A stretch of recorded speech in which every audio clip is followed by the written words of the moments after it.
A veces parece que hay como un plan oculto que da forma a nuestro mundo, ¿verdad?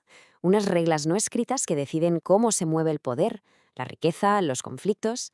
Pues bien, no es una conspiración, sino un campo de estudio fascinante. Y hoy vamos a descifrar juntas ese plan. Vamos a hablar de geopolítica. Para empezar, vamos con la pregunta del millón. ¿Por qué los países hacen lo que hacen? O sea, ¿por qué de repente se alían? ¿Por qué van a la guerra? ¿O por qué compiten por unos recursos y no por otros? La respuesta a casi todo está en cómo se conectan dos cosas, la geografía y el poder. Así que vamos a meternos de lleno en ello. Para poder entender este enorme tablero de ajedrez mundial, lo primero es lo primero. Necesitamos una definición clara. ¿Qué es exactamente la geopolítica?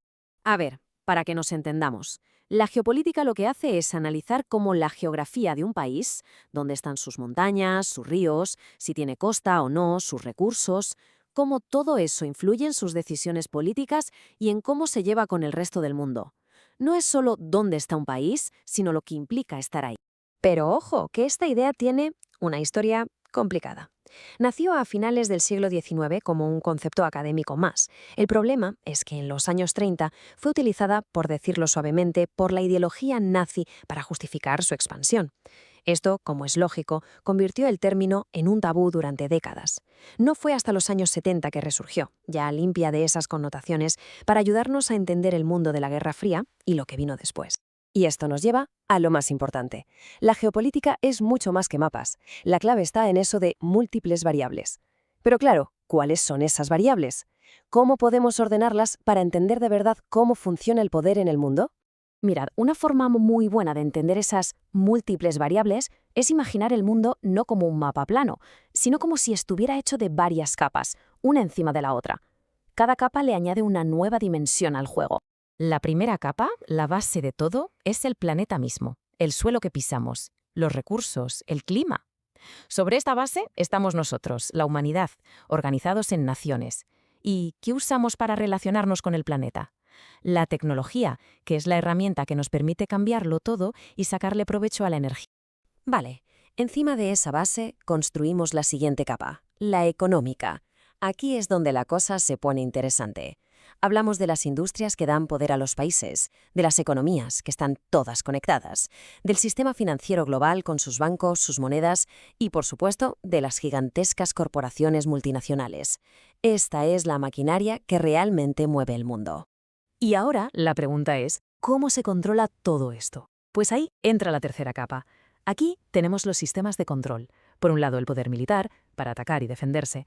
Por otro, los medios de comunicación e Internet, que moldean lo que pensamos. Y, súper importante, las rutas de transporte clave, canales, rutas marítimas, que son como las arterias del planeta. Quien controla esas arterias tiene un poder inmenso. Y llegamos a la última capa, la más abstracta, la de los poderes que no siempre se ven a simple vista. Hablamos de organizaciones internacionales, de familias con un poder que pasa de generación en generación y de las grandes ideologías y religiones que nos dan una identidad. Algunos análisis también meten aquí a ciertas fundaciones o sociedades más discretas que con fines teóricamente filantrópicos también mueven sus hilos. Todas estas capas, interactuando a la vez, crean el mundo tan complejo en el que vivimos. Bueno, pues con esta idea de las capas en la cabeza, vamos a ver ahora una de las teorías geopolíticas más famosas de la historia. Una que intentó encontrar el punto exacto del planeta desde el que se podía dominar el mundo entero. Y aquí lo tenemos. Este mapa, de 1904, lo cambió todo. Lo dibujó un geógrafo británico, Halford Mackinder, y su idea era revolucionaria. En una época en la que el Imperio Británico dominaba los mares, él dijo que el futuro del mundo no se decidiría en el océano, sino en la gigantesca masa de tierra de Eurasia. A esa zona la llamó el Heartland, el corazón continental. La teoría de Mackinder se puede resumir en esta frase, que es potentísima. Él creía que esta zona, llena de recursos y casi imposible de atacar por mar, era el pivote sobre el que giraba la historia del mundo. Si la controlabas, controlabas Eurasia. Y si controlabas Eurasia, bueno, pues dominabas el mundo. Una idea simple, pero con unas consecuencias brutales. Y que nadie piense que esto se quedó en un libro. Que va, esta teoría pareció convertirse en una profecía que se cumplía una y otra vez. La vemos en el gran juego entre Gran Bretaña y Rusia en el siglo XIX.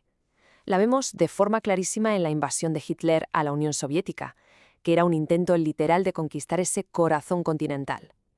Y por supuesto fue la lógica que definió toda la Guerra Fría, Estados Unidos, la potencia marítima, intentando contener a la Unión Soviética, la potencia que, de facto, controlaba el Heartland. Esta idea de Mackinder de ver el mundo como un tablero de ajedrez entre naciones ha sido increíblemente influyente. Pero, ¿y si no es la única forma de verlo? ¿Y si el mapa del poder en realidad es completamente diferente? Pues aquí entra en juego el geógrafo Peter J. Taylor, que propone darle la vuelta a la tortilla. Él nos dice que pensemos en 3 niveles distintos. Abajo del todo está la realidad, una única economía global donde lo que manda es el capital. Arriba del todo está nuestra experiencia, la vida que hacemos cada día en nuestra ciudad o nuestro pueblo. Y en medio, haciendo de filtro, está la ideología, el Estado-nación, que nos cuenta una historia sobre por qué las cosas son como son. Y aquí está el quid de la cuestión de esta teoría. La idea es que el Estado-nación, con todo su discurso sobre el interés nacional, funciona como una especie de pantalla.